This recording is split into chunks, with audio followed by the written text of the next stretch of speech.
talk a little bit about the transition from your corporate job and just the emotions that went into. Did you ever feel like you were ready 100% to make the jump? Did COVID force your hand to where you wanted to do it, or had you set yourself up from a financial standpoint with your background to where you could make this move and there wasn't maybe the anxiety that there would have been if you would have tried it a year ago? When I fired my boss? Yeah. Whew. I was scared.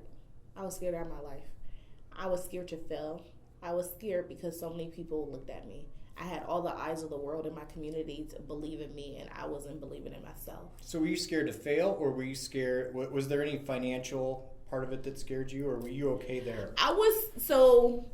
I had 6 months of my livelihood expenses in account. Okay. My husband and I.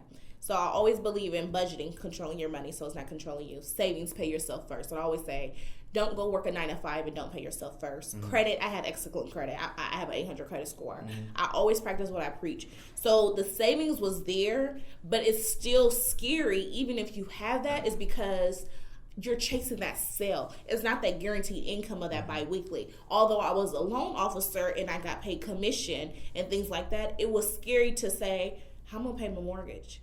How am I going to cover my car payments? Mm-hmm. Or just how am I going to survive to make for sure that I can maintain the lifestyle that I have been accustomed to, that I have built. Mm-hmm. I worked so hard, and for me to quit my job, who's to say I'm going to make this money? Mm-hmm. Oh, but baby, you couldn't pay me nothing to go back now. Yeah. What was the final straw? Or was there one? It was. I cried, and I started to go into a deep depression. So the company was actually, Loki was grooming to be an AVP. Okay. I knew a lot, and I didn't think the financial world was similar as like corporate. It's still considered corporate America, but sure. I'm not. Fortune 500 companies that's here locally. Yeah. The more you know, the less I start to feel like I was shocked. This is not what I like. Mm-hmm.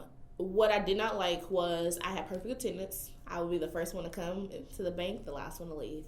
Mm-hmm. Worked hard. We did this conversion, a new system, upgrade, and things like that.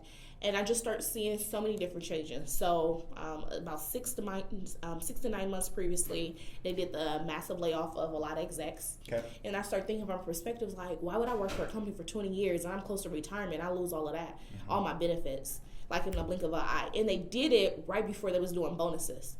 So then I'm like, okay, well, do we make money like that? And then they start nitpicking about overtime. And then it was the micromanaging. And then we worked home for 2 months. 2.5 months. I always done lending back office. When COVID first hit? Mm-hmm. Okay. My loan goal was still $500,000 a month. Still making it, but it's a lot of struggle. Mm-hmm. So there's no overtime, but of course I'm only getting paid for 40 hours, but I'm putting really in about 50 hours. Mm-hmm. I'm not clocking in the time that I should be. What happened was that we was to be a top producer, and I just feel like they wasn't a industry leader. So when you compare and contrast other financial institutions in the area, mm-hmm. and they was being flexible and allowing their staff to work from home and things like that, yeah. They did not afford. It's like they forced my hand. Yeah. So my manager told me to take the COVID FMLA, and I think that was for 10 weeks or so, mm-hmm. and I still didn't have a plan. Look at us now, 2 years in, and we're still in this pandemic. Mm-hmm. And so to me, it's just like for someone that was a top producer, I think in 2019, I made the company $5.9 million in lending that I did by myself. Wow. I expect, as hard as I work, that you can make some type of compromise. Yeah. It's not even being favoritism, but as hard as I work, never missed a day. When they canceled our company trip, the president of the company called me on my work line. I have the screenshot to this day. I worked my butt off, and it was a slap in my face when I left. Mm-hmm. Yeah. Kind of a what have you done for me lately type situation. Yes. So you left a 40 to 50 hour a week job working for someone else, and now you're working 80 hours a week for yourself, yes. But it's much better.